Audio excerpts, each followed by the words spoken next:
Well, we're back. Another podcast episode. I think we're continuing a conversation we started last podcast. We are continuing our podcast series on peer support. Today we're going to talk about the difference between ambassadors and peer support and what's the difference. And we're really talking about, we kind of dove into it a little bit last time and thinking about rural, but neighbor to neighbor and kind of those more informal type peer or associations and what that looks like and how are they still valuable and how are they still part of the system. And today we're going to talk about lots of places where you see this work happening, and it's just not a lot of data collected on how important these folks are, but it really is a key piece of our society keeping the world going. Jason's got some fun stories about some ambassadors he's run into along the way in his hospital journeys we'll talk about today. But before we get really into that, here we are in the beginning of April, so it's getting warmer. I don't remember, we were talking about the temperatures of when we plant last time and when your calendar says you can. So what else are you doing as you're waiting for Well, planting? we're still waiting for corn prices to go up to empty the bins, right? Because at Oh, the same yeah. time you're planting, you still got to look at the bin and be like, oh, there's still corn in there. That's got to Mm. go away. Well, also to pay the bills so I can pay for the seed that's going into the ground. So, it just never ends, Renee. That's just the life of farming. It's a Yeah. never-ending cycle. I see how your wife calls it fake money, because if you're just selling this to pay for that, it's not really feels like much of a Well, profit going on there you know, and sometimes. it and it spans over years. So sometimes you're like, Oh, yeah.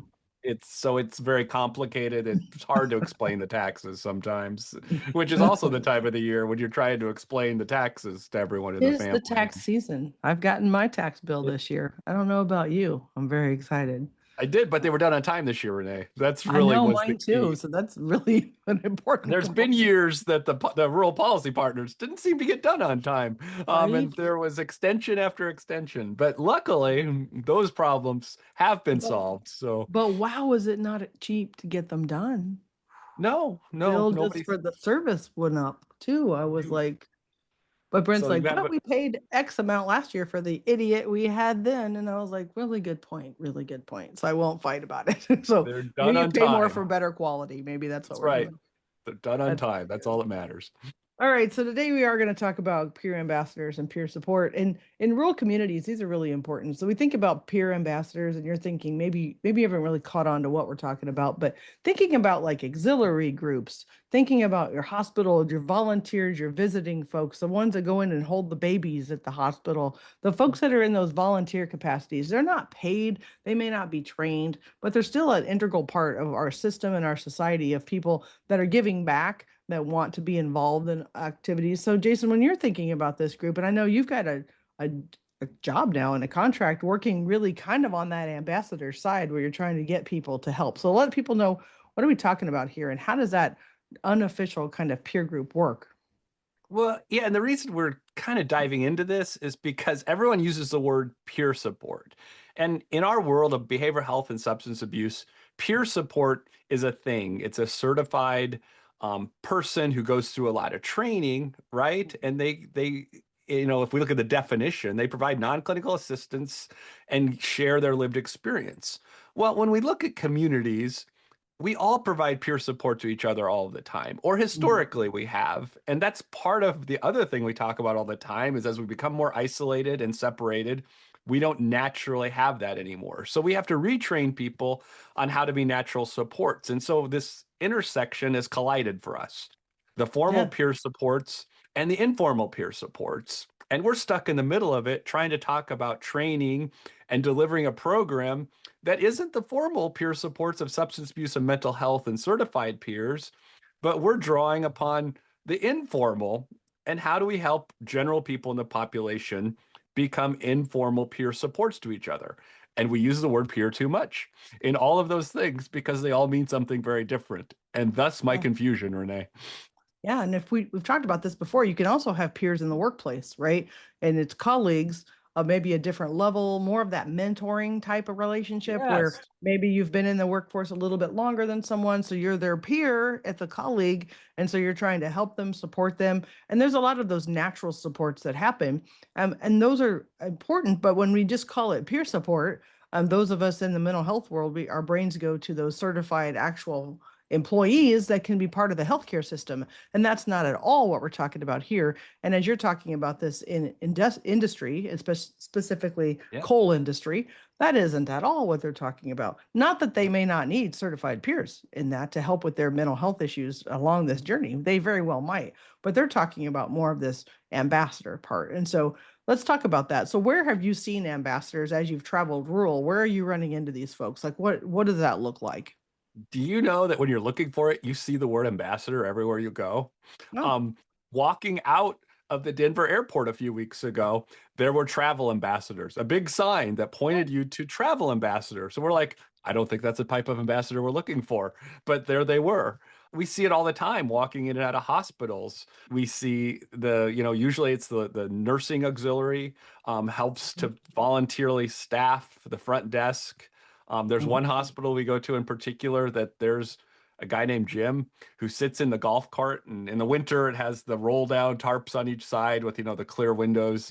And as you pull into the parking lot, you can see him dart out of the ED into the golf cart and come straight to your car to give you a ride. And even if it's a really nice day, he's right there every time. And it hurts because I have to say, Jim, I wanted to walk today because it's really only 30 yards to get to the front door of the hospital. And it's a nice day. I wanted to breathe a little fresh air after sitting in the car for 6.5 hours. But those are all right. He's there to greet you, support you, whatever. And so we see all of these different types of ambassadors, volunteers who are helping to strike up a conversation, good customer service. I mean, we think about it in a lot of different ways. Those are just two that pop into mind. I don't know if you have any other examples, Renee.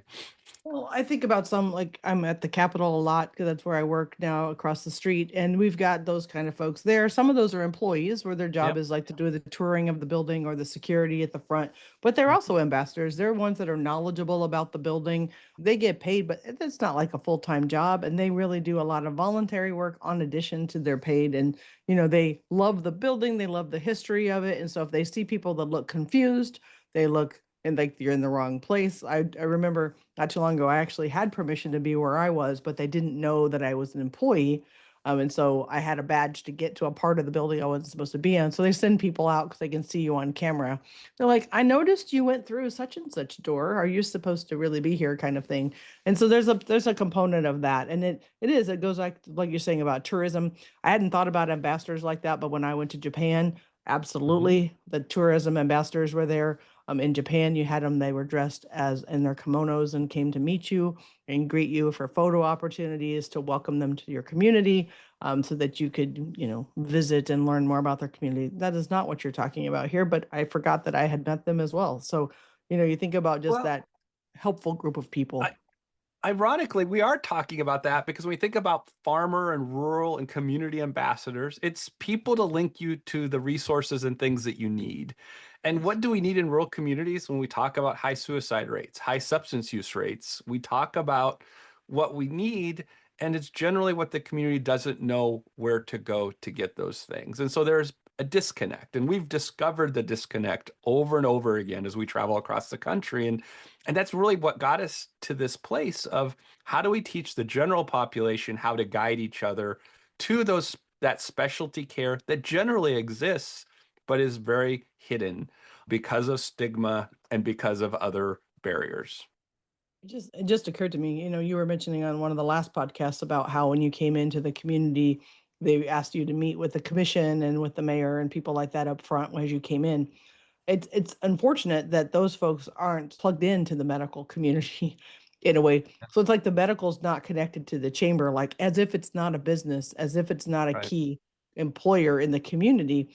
Because if you were connected that way, from that perspective, the chamber and then those ambassadors would know that this is our top hospital, this is our top this is our top that.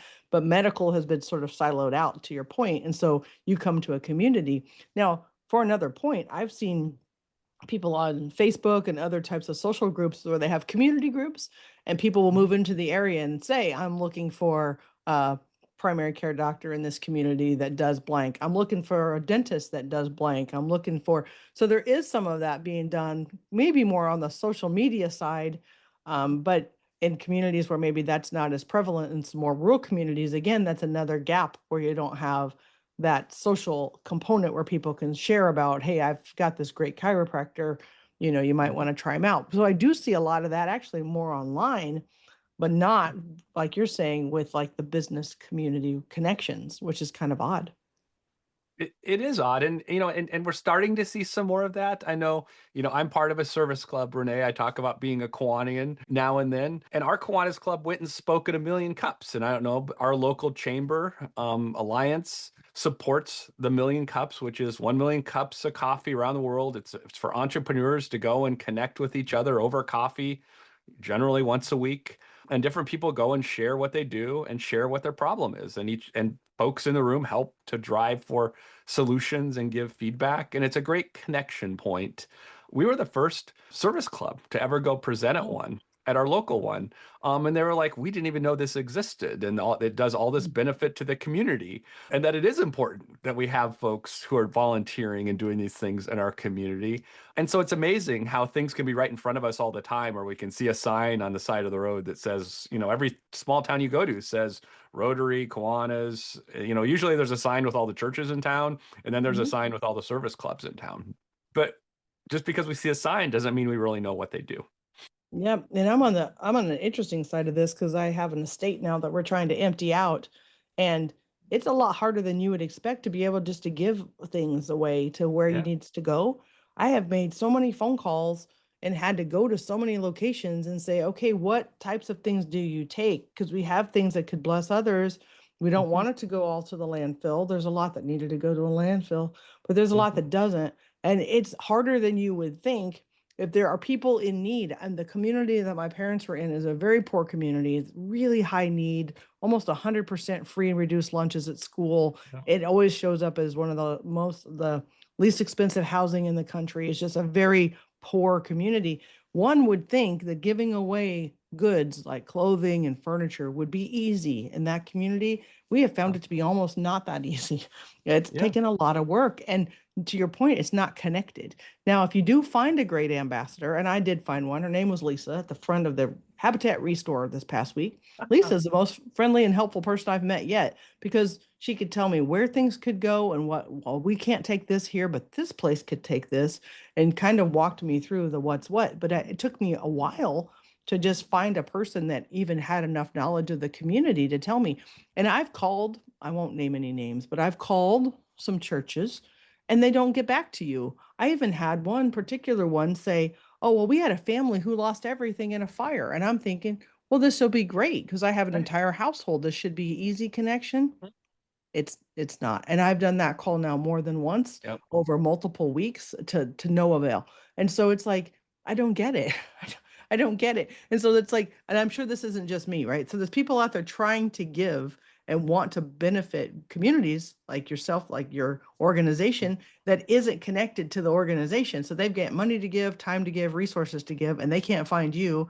And then vice versa, right? So that's kind of what we're talking about here. There's just gaps. Well, and so you just stated the foundation of all of the work that we do, and that really comes down to it takes people. You can have all of the resource guides and phone numbers in the world. You still need the one person that actually knows what's going on in the community. And no matter how many resource guides and 211 resource guides that are online, no matter how much of all that exists, things change, churches change. Who was in charge of connecting people to people in need at the church turns over every 6 months. All of those things change, and communities have to have better knowledge of each other in their own community. And that can't be replaced. And so oftentimes we go to a new community, they hand us the brand new resource guide that they're so proud of. And I've gone off about this on how many podcasts now, but Mhm. that doesn't solve the problem. You can have the list of who takes donations in that community, Renee, but that may not be really who takes donations in that community because it never is. One may be full of stuff, one closed in the last month. You goes on and on and on.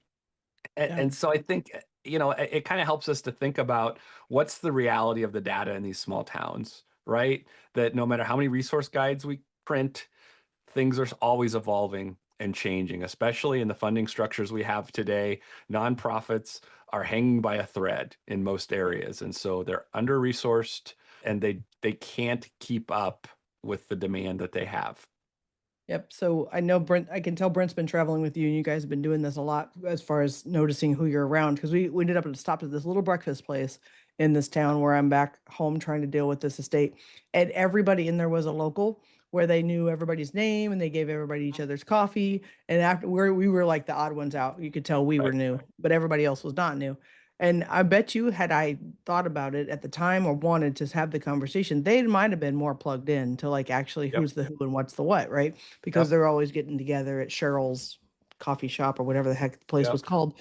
And, we just happened to stop in there. Now there's a couple other restaurants in town that are more popular that have like a wider swing of people. So it's not the morning coffee club. But I think Mm. we accidentally upon the coffee club where they all come to go.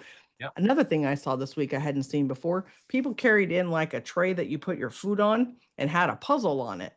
And they were sitting down with a puzzle on a food Oh, tray and doing the puzzle at the table, and then they could take the tray with them if they didn't get the puzzle done. nice. That was pretty brilliant. I hadn't seen that before. So they were over there, that's the same little coffee club. So they've got bringing their puzzle in, and the different folks are there. But yeah, you have to kind of have a place like that where they know what's the what. And that was actually that location is really close to that Goodwill in that community. And that Goodwill has gotten themselves a lot of good stuff out of this in our situation. So Mhm. we've been helping them out quite a bit because we know they exist and they've been very welcoming to us. But it's been really challenging to help. So there's some data talking about this, and why do we keep harping on connections and connectivity? And I know the answer is because isolation is going up, and with isolation includes more challenges with suicide and substance abuse. And so, what are some of those data points you wanted to chat about today about this? Yeah, and I mean, I know we talk about this a lot, but we have to. We have to repeat ourselves over and over again because the data is not getting better. And so we're going to throw some links in the show notes. Just taking you back to the CDC. We love the Rural Health Information Hub and the information and resources. If you're not checking that out in your rural area, you're missing out. But I think it's important for us to continually remind ourselves that just because it feels like we don't have access in rural areas, there's still other ways to get needs met, and there's still ways to connect with trained and licensed professionals. We just have to think differently about how we go about it and not let it just become hopeless that, well, I'm in a rural area, I can't access a therapist or I can't access a psychiatrist. You can, and we have to start having better conversations about how we go about that because suicide rates are higher in rural areas. We still see substance use higher, although we've seen opioids go down in some of these rural areas, depending on the states, still very high rates. So, like anything, we can look at statistics and be like, well, it's not so bad. Well, it's still impacting a significant number of people, and we have to keep that in mind. Yeah, and it really only takes a couple of people who have, a good network. I know through my work, having been a legislator and now working in mental health, a lot of the time I get those messages through my social media pages or even a phone call or a text that'll say, Renee, I have this kind of a person that's looking for this kind of a resource. What do you know? Where can I go? And I may not always be the right the specific answer. I had a sweet lady that contacted me. I think I met her in North Dakota. I don't know, but she had family here in Des Moines and wanted to know if I was a therapist that would take so and so. And I was like, I am not, but I know who is. And here's where I would go. And these are the best people. And so, helping myself since I work here, I try to stay up on good referrals for folks because I cannot tell you how many times people have asked me my opinion for their husband to get a therapist or this practice. And so I try to stay looped in on that. And I'm connected in the social networks on provider groups and things so that I can be a resource. Because if I don't know, who in the world's going to, right? So it takes a little bit of work, but and it does change from time to time and making sure people have openings and that they're not full and all of those kind of things. But I think it takes all of us that care about this to have a place to go. And I'm not going to, we always talk about this, but I'm throwing it in right here. This is why 988 is so important. 988 is a great resource, and you don't have to be currently suicidal, but you could have concerns about someone and not know where to go. And they have navigating people. We've talked about navigators before who can help us get better information. And so when we're stuck, you can text that number and be like, I'm stuck. I need a referral. I don't even know who to ask. and they can help and they can get you closer to where you're located, or you give them where the person is located and get you some support options to at least start looking into things if you're just really lost on what to do. And so there are some pieces like that. And like you had mentioned, even in the small town you're working out in another state, didn't even have that on the resource list. That's an Uh-huh. important one to have on the resource list because that's an ever changing list with real people who are really looking for supports. And so you need to have that one connected. That has to be like top of mind. The other connection point is as communities, we understand this better and we can talk about it better is the pharmacist. And we know the disparities in pharmacy, especially around medications prescribed to treat addiction, are very hard to come by in rural communities. And a lot of times that has to do with cost and pharmacists being able to have those medications in stock. And so we think about bupropion and other drugs to treat addiction. Those are barriers in rural communities. There's, I think some studies show 65% have no prescribing capacity in rural communities. And Wow. so that's a big barrier that you don't have in urban communities. And so, helping us to be more knowledgeable so that as a community we can advocate for others to come forward and figure out how do we create appropriate healthcare connections for folks who need it in our local communities. Because guess what? People aren't going to travel 60 miles to pick up a prescription every day. And in the early stages of recovery, that's what people are asked to do in some of these rural communities. It's not feasible. And then we wonder why people relapse or why, individuals who relapse end up in jail. It's because we don't set people up for success. Right. One of the other bright spots I just want to mention when we're talking about that is SafeNet RX. We've talked Mhm. about this on a podcast before, but I wanted to bring it back to everyone's attention. That's one of the organizations that are collecting prescriptions that have been prescribed to others. We destroy billions and billions of pills a year that are not used. And these are the ones that are individually wrapped, like in bubble wrap, so they're not tainted or not any kind of harm done to them, but maybe they were prescribed to somebody who in the nursing home setting or in a setting where then they either changed the prescription or something happened when they no longer needed it, and you can repurpose them. And they've been a really big gap filler for our folks coming out of reentry out of prison, for types of medications that are harder to get, or maybe coverage is lacking, or they're trying to get onto Medicaid and maybe they had their services cut off and they need to get reestablished. And so there are programs out there like that. That's just the one I know here locally, but there's many, many across the country.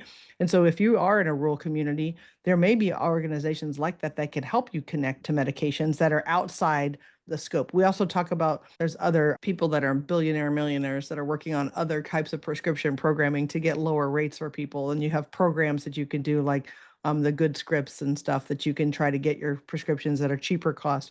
And yeah, that seems like it's a lot of work to do because the healthcare system should just do this. I get that.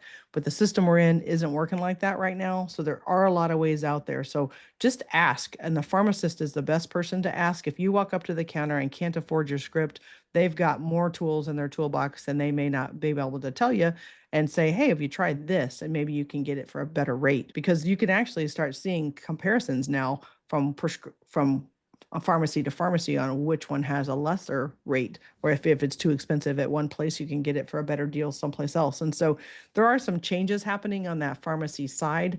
So you got to keep up with that. So again, making sure you know places like a 988 and your resource lines to ask about those things, so you don't just quit and give up, because it sometimes now there's more and more options out there than we don't even talk about. And so when we're thinking about ambassadors, having somebody that can know that and help you point you in the right direction would be really important. I think that's a great recap, right? It's complicated and it takes support and help to get it done. It really does take a community to navigate these systems today. And if the community isn't understanding it and on board and have the right education and the tools in their toolbox to better help people, then things are just going to continue to get worse. And I think that's really the takeaway as we kind of wrap up here today, Renee, is how do we help people to better connect in their own community and better understand the nuances of all these things, because these are the things that are costing us the most when we think about all of our systems and the impact on our healthcare system, the judicial system, our jails, our law enforcement. It's these issues that intersect behavioral health and substance use disorders and access to medications. And if till we really address those things, it's just going to keep costing us more. It is. So before we go today, I want to talk about a recovering politician self-care policy of the week. And this one's going to be a little bit different out of left field, but sometimes you have to do nothing. Do you know sometimes when you see the train wreck coming and you've tried to warn that person and they aren't listening, sometimes you have to let that train wreck and sit back and then bite your tongue and not say, I told you so. That's the hardest part for me because I'd love to say, I told you so. But sometimes it's like, you know what? If you're not going to listen, I'm just going to sit here and wait and then watch this go down. And that works really well for kids. So, for those of you listening that have small kids, they need to be able to fail in a protected environment. And so, now I'm not talking about like, going out and killing themselves, not like that. I'm talking about maybe they're going to fail a test because they didn't pay any attention and didn't study, or they're not going to get their science project done. Don't bail them out, man. Sometimes you just got to watch that train wreck and sit back and go, huh, so what did you learn from that? And oftentimes the lesson learned is greater because you let it happen. That if you protect them from it all the time, they don't see it. They just think that you're just being a nag and being a pain in the butt. So sometimes you just have to stay out of the way. So, and that's not my easiest thing for me. I like to fix things, especially I'm a person that can see things coming down the track. I can visualize what's going to happen. I can see the consequences ahead. So sometimes that's really hard. But even in the workforce, you have to let people sometimes do it their way. And then you sit back when it doesn't work and then say, okay, we tried it your way. What could we have done different? And it's amazing. Sometimes people are like, you know what? That really didn't go well. We should do that another way. And I have to tell myself, don't say, yeah, I knew that a while back, because sometimes I can see it, right? So I don't know, Jason, I'm sure with your two kids, you've always talked about having different kids, raising them different ways. And I bet you have one that's much more of a lifelong, harder learner than the other. Is that part of the life that you've lived too? It is, and the other thing is that my way isn't the only way. So, I think a lot of times we think about we can apply that to a lot of different places, right? Yep. Whether it's work or home Yep. with family, that there's lots of ways to get to the end solution. And so I may Yep. not agree with the way, but if it gets the person there, now I don't think it's the most direct route. But that's where sometimes we just have to let go. Yeah. So, I do agree with you. Sometimes it's best that everyone has to learn on their own. And usually I know sometimes it's my issue and I just reflect on that it's my issue that I would like it done more directly and the way that I think is more efficient. But Yep. that's not the only way. No, and when it comes to like kids in school too, if they flunk something or whatever, yeah, you were never a person that wanted to fail something, but it's not going to be the end of the world. The rest of their lives is not going to be shaped by the fact that their volcano didn't go off for their science fair, even though we feel like it's a horrible reflection on our parenting. It's really not. And so we just have to step back sometimes and let that ride and be like, could have done that different. But a lot of times people get to it and go, you know what, I should have done that. I should have studied for that or whatever it is. And so you're like, let's not do that again. So today, everybody, we were talking about the differences between peer ambassadors and peer support. And we're seeing a lot more peer ambassadors out there in the community, but there's got to be real people here. This isn't going to be taken over by AI. It's not going to be taken over by just computer lists generated, resource guides. There really needs to be people who understand your community to point people in the right direction. And so it's really an important component of a community, especially in rural areas, to have neighbors helping neighbors, families helping families. It's a piece that's made our country as good as it is today and going to continue helping each other into the future. So we're very excited about that and wanting to know that it is not your certified peer support, but there's roles for both. They're very important, and hope we could talk more about that today. And hopefully you could see how those things interlink, especially helping people not be isolated and wanting to still deal with their suicide and depression thoughts. So thank you for following us today. If you have an opportunity, we'd love for you to follow us on LinkedIn, Facebook, or YouTube. And if you do, we'll send you a prize. Thanks, everybody. Have a great day.